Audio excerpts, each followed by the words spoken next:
Hello everyone. सो अब हम start करेंगे परमेबिलिटी के previous year question 1 marks. Start करते हैं। फर्स्ट क्वेश्चन है हमारा, the coefficient of permeability of a soil is 5 into 10⁻⁵ centimetre per second. तो ये आपका कोफिशिएंट ऑफ परमेबिलिटी गिवन है for a certain pore fluid. If the viscosity of the pore fluid is reduce to half, अगर उसका viscosity को half कर देते हैं तो कोफिशिएंट ऑफ परमेबिलिटी क्या हो जाएगा। ठीक है, ये आपके ऑप्शंस गिवन है। सबसे पहले तो हम ये देख लेते हैं कि आपका कोफिशिएंट ऑफ परमेबिलिटी और आपका विस्कोसिटी के बीच में क्या रिलेशन है। तो एक तो फॉर्मूला आपका K is equal to C D ten square E cube by 1 plus E gamma W by mu, एक ही ये रहता है। लेकिन दूसरा ये भी रहता है ना, C इज इक्वल टू के not gamma W by mu.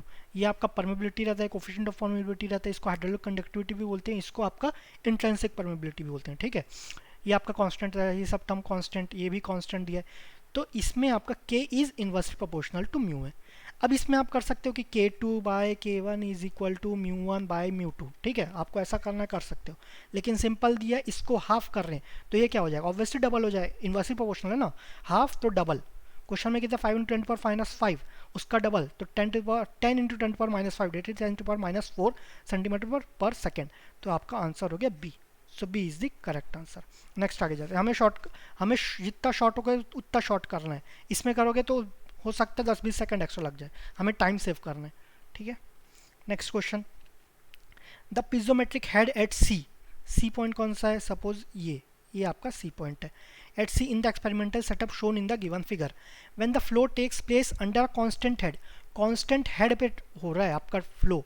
Constant head मतलब क्या हुआ यहाँ पर, ये आपका हुआ सी से हो गया coarse grained through the soils A B, through the soils A and B is.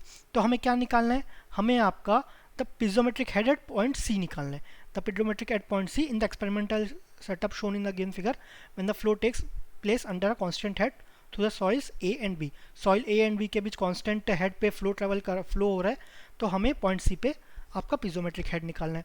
पिजोमेट्रिक head क्या होता है आपका, पिजोमेट्रिक हेड होता है आपका pressure head plus datum head. ठीक है ना, एक्चुअली में पिजोमेट्रिक हेड ये होता है। इसको हम टोटल के इसलिए इक्वेट कर देते हैं, टोटल आपका रहता है P by rho W plus Z plus V square by 2g। ठीक है, तो ये टोटल रहता है, ये पिजोमेट्रिक रहता है।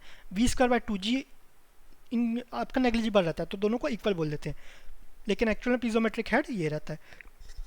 ठीक है, अब जो प्रेशर हेड है, प्रेशर हेड इसको कैसे निकालते हैं, पॉइंट सी पे हम आपका पिजोमीटर इंस्टॉल किए।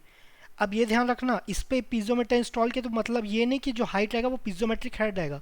जो पिजोमीटर इंस्टॉल किए ना उसका हाइट आपको प्रेशर देता है, ये ध्यान रखना, प्रेशर। तो इस पे आपका पिजोमीटर इंस्टॉल किए तो हाइट कितना गया यहाँ से देखेंगे हम, है ना, पॉइंट यहाँ है तो उसके ऊपर से देखेंगे तो कितना, वो 40 + 40 + 40। तो जो प्रेशर हेड है ना वो हुआ आपका 120 सेंटीमीटर। ये आपका डेटम पे डिपेंड नहीं करता। अब आया डेटम हेड, वो किस पे डिपेंड करेगा, वो आपका डेटम हेड पे डिपेंड करता है, सॉरी डेटम पे डिपेंड करता है। तो इसमें तो दिया ही नहीं ना डेटम कहाँ है। सपोज मैं डेटम यहाँ लूँ तो डेटम हेड कितना हो जाएगा, सी की बात कर रहे हैं, कितना डिस्टेंस पे है, परपेंडिकुलर डिस्टेंस 0। यहाँ पर आपका लेंगे डेटम तो आपका -40, यहाँ पर लेंगे तो आपका -80, यहाँ पर -120। सो वो डिपेंड करता है डेटम पे।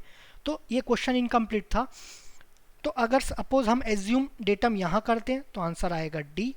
अगर सपोज बी करते हैं तो -40 आ जाएगा, 120 -40 तो 80।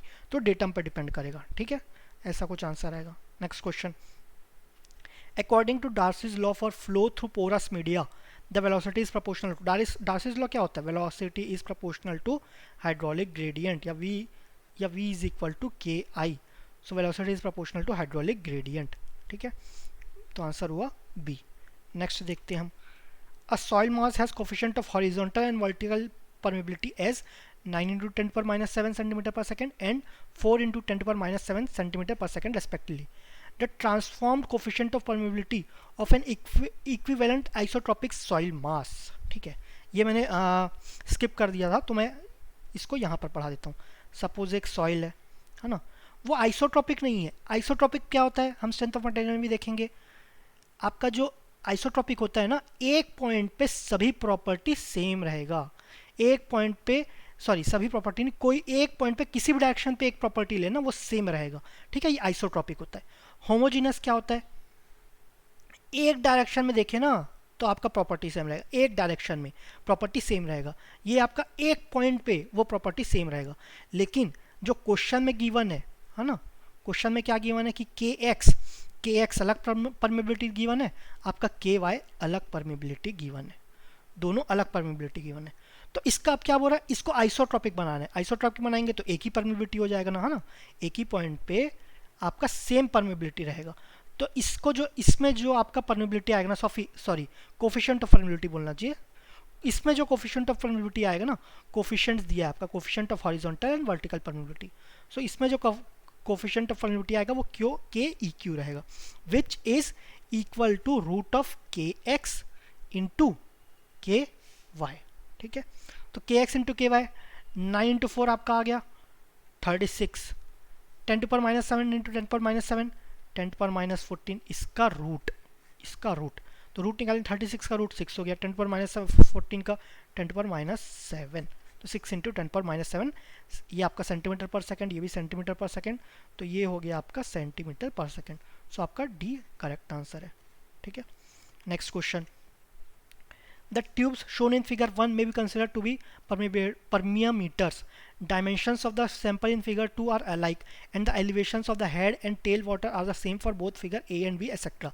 Indicate points A, B and AE etc. indicated heads. Head loss through these samples are, हमें दोनों में head loss निकालना है, ठीक है, head loss निकालना है। तो आप ये हमने पढ़ा था कि सॉइल है उसके ऊपर वाटर है, जैसे भी वाटर फ्लो हो रहा है या फ्लो नहीं भी हो रहा है, हेड लॉस है तो ऑब्वियसली अगर हेड लॉस नॉन जीरो है तो फ्लो तो हो गई, ठीक है।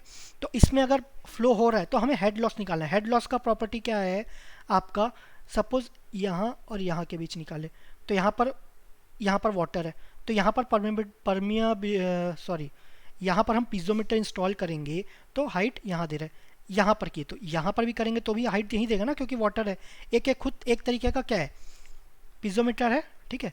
अब दूसरा एक टॉप पे निकाले एक बॉटम पे निकाले, बॉटम पे पिज़ोमीटर निकाले, हाइट कहाँ तक आया, यहाँ तक, तो आपका हेड लॉस क्या होगा, इसका टॉप बाय आप इसका टॉप, तो ये क्या है, ये आपका ए है, ये क्या है, ये बी है, तो ये इसका हेड लॉस आ गया फर्स्ट का ए बी, तो ये हो गया ए बी फर्स्ट का। तो दूसरा भी ए बी आना चाहिए, चेक करते हैं हम। अगेन ये सॉइल लॉस है, उसका टॉप पार्ट में आपका पीजोमीटर लगा है, ठीक है। पीजोमीटर जो डालेंगे ना वो आपका देता है प्रेशर हेड, ध्यान रखना प्रेशर हेड है ना, तो प्रेशर हेड डिफरेंस नहीं है, प्रेशर हेड ये है ना, ये ध्यान रखना। लेकिन दोनों का डिफरेंस ले रहे हैं तो डिफरेंस ऑफ प्रेशर हेड नहीं रहेगा, हेड लॉस रहेगा, तो ये आपका प्रेशर हेड हो गया। फिर इसमें भी पीजोमीटर डाले तो ये आपका हेड लॉस इस लेवल पे आया, सपोज यहाँ से देख रहे हैं तो इतना हुआ और ये इतना हुआ। अब यहाँ से ये आपका प्रेशर हेड हुआ, ये नेगेटिव वैल्यू आया कुछ, ठीक है।